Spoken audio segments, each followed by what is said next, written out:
Hey, what's up, everybody? It's GleeCon, and I'm here again bringing you another episode of Lore of Warcraft, so thanks for tuning in. Oh, we are with Millie once more, because today we're going to do another one of our in-game shorts, where we do the lore that is no longer fully embraced by the head honchos that are at WoW. Most of them are, but these books that exist, and a lot of them still exist in retail, not all of them are still officially canon. So as a blanket, we skipped them, but we are now doing some side episodes. Today we're going to do one called, I want to say, War of the Three Kingdoms. We've been building up to what happens in current modern day time. On the last one we did Egwin or Egwin, however you want to pronounce it. I'm always thrown off by that name. But stay a while and listen as we do this one. The reason why I'm walking is because this one, unlike most of the books that you can find in Stormwind, this book is found in a lot of places in Classic, but none of them are as easily accessible as just staying in Stormwind to get yourself a crack at it. You can find them in a lot of Dwarven. I'm guessing this is the Three Kingdoms of the Dwarves, because there's a lot of Dwarven... first of all, there's an entry in Chronicles about this, but there are a lot of Dwarven areas. You can find this book in Mulgore in one of the Dwarven mines, or probably Venture Co. run the mines now. You can find it in Barrens in Baal Modan area. You can find this in the Red Ridge Mountains, right in the main town. I always forget little details like that. Lakeshire. I think you can also find this in the Scarlet Monastery Library as well. And you can find it here in the Dwarven District. Here it is, the War of the Three Hammers. That's what I said the first time. So if you walk around to the very first big building, come around from the Stormwind Library, if that's where you're living, like old Millie does, and walk into this Dwarven-style inn, where you can talk to various dwarves in the Dwarven District, and right away there's a book called War of the Three Hammers, and we're going to read that book today. Oh, Millie, I miss you. As much as I like Dadgar and the I Look Fat in This Guild, Millie, who is actually part of that guild, she's part of I Look Fat in This Guild. I moved her over to that. She just really was a keeper. Really had fun with that character. Here we go. The dwarves of Ironforge Mountain lived in peace for many long centuries. However, their society grew too large within the confines of their mountain cities. Though the mighty High King Modimus Anvilmar ruled over all dwarves with justice and wisdom, three powerful factions had arisen amongst the dwarven society. Now, if you remember when we read about the awakening of the earth and how they became through the curse of flesh, although it's not called that at this point in the lore, how they became the dwarves, they essentially talked about how they came, they rose, they founded Ironforge, and they lived there ever since. So now we're looking at thousands of years later, but not that many thousands, just a few. They've outgrown the mountain now. The Bronzebeard clan, ruled by Thane Madarin Bronzebeard, held close ties to the High King, and stood as the traditional defenders of Ironforge Mountain. The Wildhammer clan, ruled by Thane Cardros Wildhammer, inhabited the foothills and crags around the base of the mountain, and sought to gain more control within the city. Man, that makes sense. So, already the Wildhammer, sort of like an old school D&D divide between the hill dwarves and the mountain dwarves. The Wildhammer were like the hill dwarves. They were out and about, around the edges in what is now Dunmorag. The third faction, the Dark Iron clan, was ruled by the sorcerer Thane Thaurissan. The Dark Irons hid within the deepest shadows under the mountain and plotted against both their Bronzebeard and the Wildhammer cousins. Okay. Sneaky, like Duergar. For a time, the three factions kept a tenuous peace, but tensions erupted when High King Anvilmar passed away from old age. The three ruling clans went to war for control of Ironforge itself.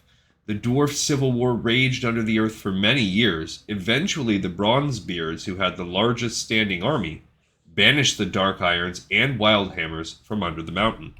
So if you think about it, I have some immediate questions. What tribe did Anvilmar come from? Was he always above the three? Were they so long-lived that his hundreds or maybe thousands of years of rule just was such a momentous thing that now these three sudden tribes didn't know what to do? I think there's a little bit of trickiness with that. Or was Anvilmar essentially a Bronzebeard? And with him passing, no one wanted to just or the other tribes didn't want to automatically assume that Bronzebeard was going to continue to be the sort of dominant tribe. Obviously, the tribe that rules the military is going to have a humongous advantage, whereas what can the Wildhammers do? Choke off the surrounding area? They're already half banished anyway, and the Dark Irons, you can see though, would be super pissed because they live in the mountain, and now suddenly they can't. They're an outclassed citizen. I do not think that the Bronzebeard clan is in the right at this stage. This is just a bitter war, a civil war, and there's no one portrayed as being right or wrong. Cardros and his Wildhammer warriors traveled north through the barrier gates of Dun Algaz, and they founded their own kingdom within the distant peak of Grim Batal. There the Wildhammers thrived and rebuilt their stores of treasure. Thoresen and his Dark Irons did not fare as well. Humiliated and enraged by their defeat, they vowed revenge against Ironforge, leading his people far to the south. Thoresen founded a city which he named after himself within the beautiful Red Ridge Mountains. Alright, so let's kind of look and see from a map perspective. Here we have Dunmorog and the Ironforge. The Wildhammers were basically like, screw you guys. They traveled through the wetlands. And, just up to the wetlands. They went through it says the Dun Algaz Gate. They basically just came through here. They were already inhabiting these tunnels anyway. So, they came and went through this tunnel, and founded a new land right here, their own little place. To this day, not really a lot happened there. And eventually, I think this little section right here becomes the Twilight Highlands, which they continue to move on into. The map might even change. Whereas the Dark Irons move to the south. The south right here is the Searing Gorge. That's basically, it sounds like, where they founded their own little nation. Although the Badlands is most likely really more where they did it right here. So you have Loch Modan. They came out, and through this area, there's Kargath, but this mountain temple in the Badlands, maybe that was where they did it, which would also explain a lot of the dragon kind of stuff over here. Okay, sorry for jumping out of the book there, but I felt like I wanted to geographically see what this diaspora would look like. Prosperity and the passing of years did little to ease the Dark Irons' rancor toward their cousins. Thoresen and his sorcerer wife Modgud launched a two-pronged assault against both Ironforge and Grim Batal.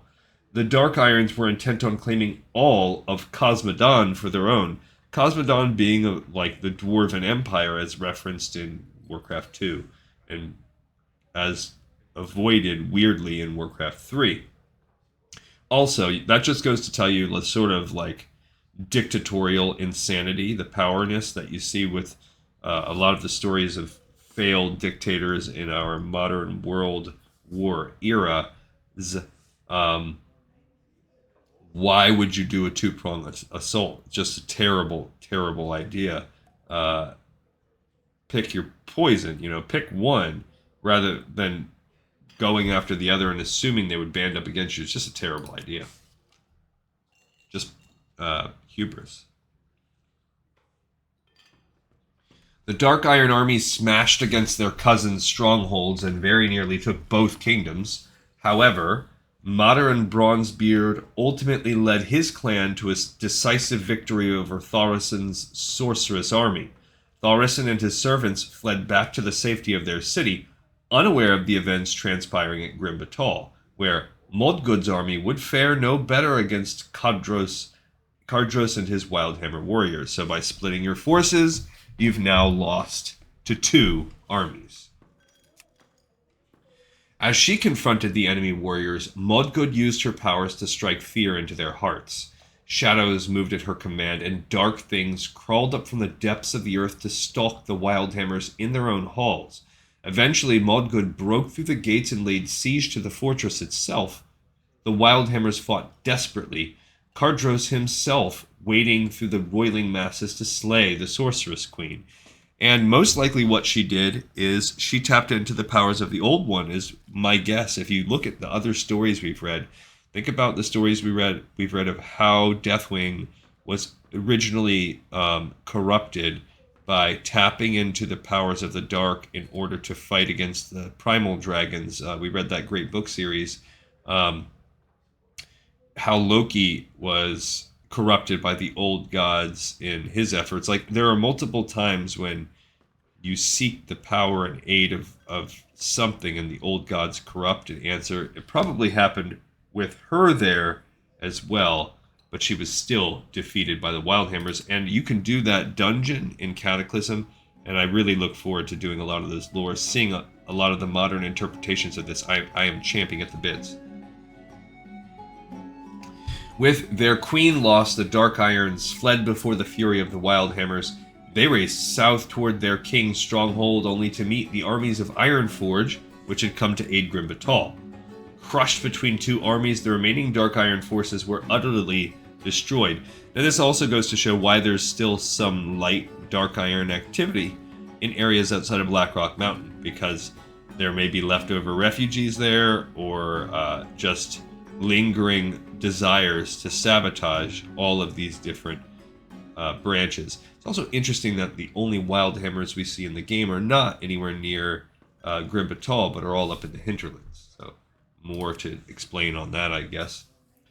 The combined armies of Ironforge and Grim Batol then turned south, intent on destroying Thaurissan and the Dark Irons once and for all. They had not gone far when Thaurissan's fury resulted in a spell of cataclysmic proportions. Seeking to summon a supernatural minion that would ensure his victory, Thaurissan called upon the ancient powers sleeping beneath the world. To his shock and ultimately his doom, the creature that emerged was more terrible than any nightmare he could have imagined. So again, we make these pacts with dark powers. In this case, getting one of the prime elementals in Ragnaros. Ragnaros, the Fire Lord, immortal lord of all fire elementals, had been banished by the Titans when the world was young. Now, freed by Thaurissan's call, Ragnaros erupted into being once again. Ragnaros' apocalyptic rebirth into Azeroth shattered the Red Ridge Mountains and created a raging volcano at the center of the devastation. So that's interesting. So the Red Ridge Mountains here, you have them really in Stormwind. So here's Red Ridge right here. And this whole area was basically Red Ridge Mountains. And in the center now is shattered and Blackrock Mountain forms. So there's a raging volcano that bursts up here in the middle. You have Red Ridge Mountains, you have the Searing Gorge, you have the Badlands, or maybe that's Twilight Highlands right there, not sure. But you have all of those areas sort of burst up now, and in between these two zones, also there's nothing right there. Some curious areas where, what are those things? This map has probably been retconned. Okay, sorry. Apologies. Getting back to the book. The volcano known as Blackrock Mountain was bordered by the Searing Gorge to the north and the Burning Steppes to the south. We've done, on our playthroughs, the Searing Gorge, and Burning Steppes is one of the last zones we'll do. We only have 7 or so zones left in the game on our completionist playthrough. If you check out those episodes, Burning Steppes is one of them. Though Thaurissan was killed by the forces he had unleashed, his surviving brethren were ultimately enslaved by Ragnaros and his elementals. They remain within the depths of Blackrock to this day, spilling out and there for you to kill and aid. It all depends on what quests you're doing. Witnessing the horrific devastation and the fires spreading across the southern mountains, King Madarin and King Cardros halted their armies and hastily turned back towards their kingdoms. unwilling to face the awesome wrath of Ragnaros. The Bronzebeards returned to Ironforge and rebuilt their glorious city. The Wildhammers also returned home to Grim Batal. However, the death of the Moldgud had left an evil stain on the mountain fortress. The Wildhammers found it uninhabitable. I guess that explains why they left. What the heck is there now? Until Cataclysm, you don't ever go there. They were bitter in their hearts over the loss of their beloved home. King Bronzebeard offered the Wildhammers a place to live within the borders of Ironforge, but the Wildhammers steadfastly refused. Cardros took his people north toward the lands of Lordaeron, settling within the lush forests of the hinterlands. Already that answered my question about that. The Wildhammers crafted the city of Airy Peak, where the Wildhammers grew closer to nature and even bonded with the mighty griffins of the area. They are cool. They should be a playable race. Seeking to retain relations and trade with their cousins, the dwarves of Ironforge constructed two massive arches, the Thandal Span, to bridge the gap between Cosmodon and Lordaeron. Bolstered by mutual trade, the two kingdoms prospered. After the deaths of Madarin and Cardros, their sons jointly commissioned two great statues in honor of their fathers. That's cool. And that explains those statues that appear in the Thandal Span right here, right there, in the breaching Dunmodra and the wetlands with Arathi. But what's interesting is that Arathi, that connects the continents. There is no need, that you'd have to continue going through Arathi and actually up through Hillsbrad to get to the hinterlands. So, interesting on that. This is quite a long book. And I'm pretty sure those... I don't know if those statues are actually in front of Ironforge or if they were on the Thandal Span and kind of broke, because statues exist both. Another question about to be answered. The two statues would stand guard over the pass into the Southlands, which had become volcanic in the wake of Ragnaros' scorching presence. They served as both a warning to all who would attack the Dwarven kingdoms and a reminder of what price the Dark Irons paid for their crimes. So those statues are in front of that tunnel that you unlock by beating that Thunderspike lizard thing.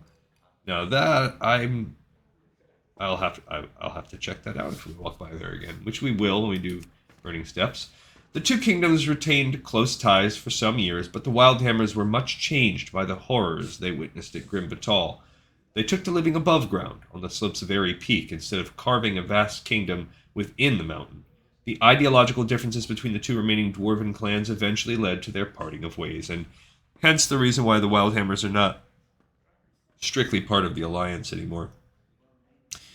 Even though they were in Warcraft 2 times.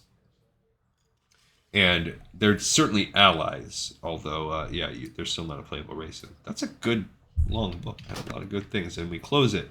Millie, with those green glasses, I'm surprised you can read, but maybe they actually help it. So thank you, everybody, for taking this rambling conversation as we read one of the longer and more lore-laden books that are available in the game in various spots. You can still find this book in retail as well. I hope you like it. If you did, smash that subscribe, smash it. Put some comments, put some likes, join up, and I'll see you guys on the next one. We got this episode in the pipe, 5x5.